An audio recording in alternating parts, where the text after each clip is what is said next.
जर काहींना मोबाईल मिळाला नाही पागल होतील ते. आणि मोबाईल वापरणारी 80% जनता भरमिष्ठच आहे.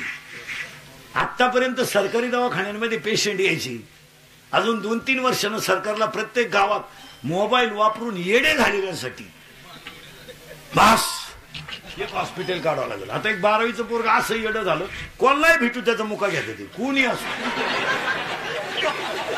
असो त्याच्या घरचा माणूस भेटला मला तो म्हणला औषधच नाही राहिले, त्याला ती सर्क चित्र पाहायचं ते, आणि ते पागल झालं. 12वीची परीक्षा दिली त्यानं. आता कोणी भेटू मुका घेते आणि एकच वाक्य बोलत आहे, मोबाईल आहे का नाही.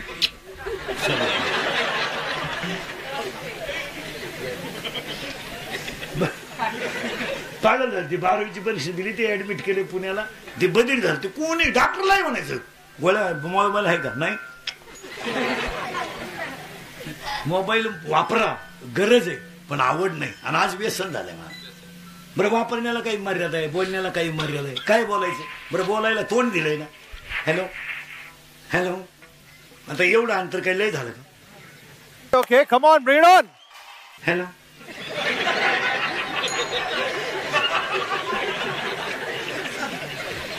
पागल आहे का काय त्याला हे का. हॅलो, आता ईदवर आवाज यायला पाहिजे का नाही.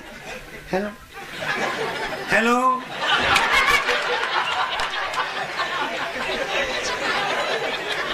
आता 2 बंद पडले तेच चालू नाही. काय खरं लोकांना भरमिष्ट झाली महाराजांचं. लोक आपल्या कीर्तनाला बोलत जायचं, यसला यस, नो नो नो, पटलं तर आम्हाला एक वाक्य सांगतो आणि तेवढं पुढे जातो. चिंता बिंता काही करायची नाही, कटेवर हाते बिटेवर उभा आहे तो जगाचा, तो ठरवील काय करायचं ते. आपण उगाच छातार जोडायचं नाही. आपण बांधला बांगला, आपल्या बापाला नाही जमलं. आता याच्या बापाला जर जमलं नसतं,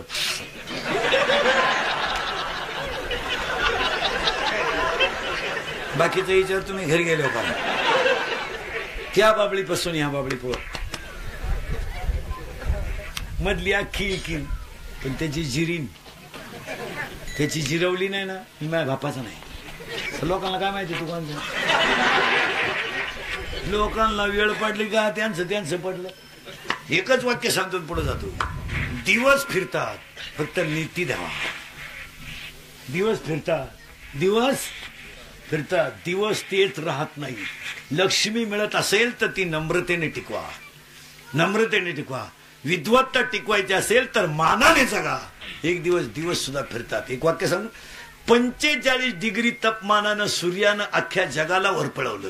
नदी आटवली, विहीर आटवली, बोर आटवली, पण नुसत्या ढगानं त्याला दिवसभर डोकं काढून दिलं नाही. एवढंच वाक्य पाठ करा. जो 8 महिने उभ्या जगाला तापून होरपळून त्याने लोकांना वाळून टाकलं, पाणी तर संपून टाकलं, पण त्याला सुद्धा ढगाने सकाळपासून वर डोकं काढून दिलं नाही. हे ध्यानात ठेवा. ढग ती क्षणिक आहेत, तात्पुरते आहेत, पण सूर्याला सुद्धा झाकून धरण्याची ताकद आहे, हे ध्यानात ठेवा. हे लय दिवस चालत नाही. गमेंड बिमेंड मस्ती बिस्ती लय दिवस नाही चालत. ही ठराविक काळ चालती. एक दिवस ती जिरती. भारताचा सम्राट होता धृतराष्ट्र. 100 पोर होती त्याला, पार्टी काही दुबळी नव्हती. 100 पोर, पण त्याचे दिवस फिरले. मरायच्या टायमाला त्याला दुसऱ्याच्या घरच्या भाकरी खावा लागल्या.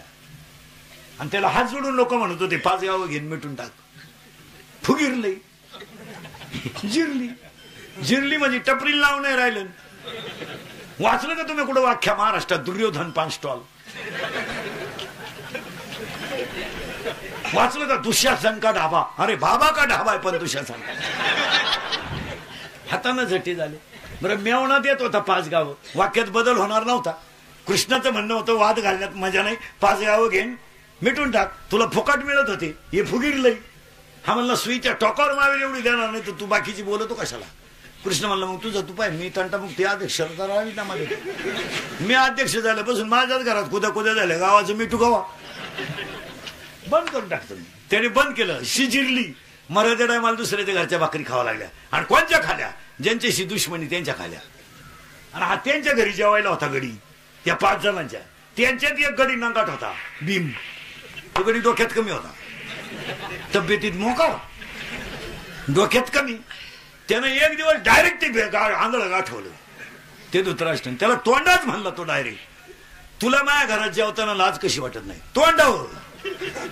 त्या म्हातारीची अक्कलच बंद झाली. त्या भीमानं त्याला दम दिला, आंधळे ऐक, एक दिवस तुझा हसायचा होता तर आमचा रडायचा होता. आज आमचा दिवस हसायचा आहे, तुझा दिवस रडायचा आहे. गमेट, विषयाचे लाडू तुम्ही आम्हाला चाललं तेव्हा तू हसत होता रे. भर सभेमध्ये द्रौपदी ओढीत आणली, ती एकटी रडत होती तेव्हा तुम्ही 100 जण हसत होते. आज तू माझ्या घरातल्या भाकरी खातो, आज मी हसणार आहे, तू रडणार आहे. जे होता विषयाचे लाडू चालले तेव्हा तू सुटलाय. 100 आमची बायको वडीत आणली तुम्ही 100 जण हसले तेव्हा मी तिथं हजर होतो. मी एकटा जर उभा राहिलो असतो ना, उभा, तुझी खानदान मी जागेवर आणली असती, तुला पाणी पाजाय परत ठेवलं नसता. पण मी का उठलो नाही? मी कच्चा म्हणून उठलो नाही, तिथं धर्म हजर होता म्हणून मी उठलो नाही. काय भाषा आहे? मला काय तुला हाणायचोय? 100 हाणायला लागत काय होतं मला? मी एकटाच बास होतो. फक्त धर्म आहे तिथं जे हे ध्यानात ठेवा. आणि तो अनुभव तुम्हाला आला. जिथं धर्म आहे तिथं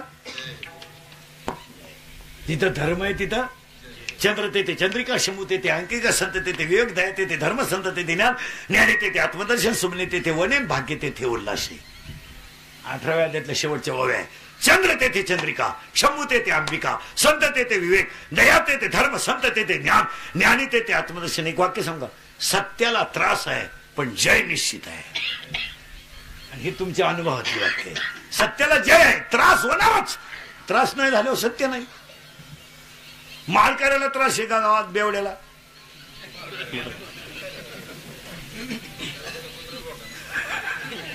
त्याला उलट लोक म्हणतात, काल फोन नाही केला 5 वाजता, वाट पाहिली मागून, मी नाच सोडून दिलं, जाऊ दे. हो, इथं पहा मारा. त्या सांगितलं तू 100 पोरं म्या मारली. जेवायला म्हातारा बसलं का भीम्याचा म्हणायचा, जेवायला तुला पोऱ्या म्या मारलाय. म्हातारच वाळलं, जेवणच देईना हागडी. ते वाळल्यावर युधिष्ठिरानं त्याला विचारलं, दादा काय भानगडे? पाया पडून सांगतो, द्वादशी आज प्रदोष आहे, दिवस फिरतात. रडला धृतराष्ट्र. घमेंड कमी करा, घमेंड लई अडपटपणा करू नका. तुम्हाला वाटतं हे नाही जिरती, हो, हे लई दिवस नाही चालत. मोटरसायकलवर चालत तर कुत्र्याला लात आणतो तू. त्याचा बाप पिसाळेला होता.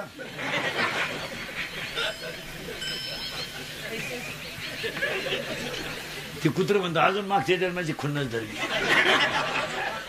जरा सावध राहा. पैसा, लक्ष्मी, नैतिकता या गोष्टी जपाव्या लागतात, तर त्या टिकतात. माझा टेलपणा चालत नाही. तो वसूल झाल्याशिवाय तो होतोच. त्याला काय सर्व्हिसला असताना पगाराच्या मापात राहा. मोकार कमावलं ना, खायला सुद्धा तुम्ही राहणार नाही शेवटी. आम्ही सुद्धा तशीच.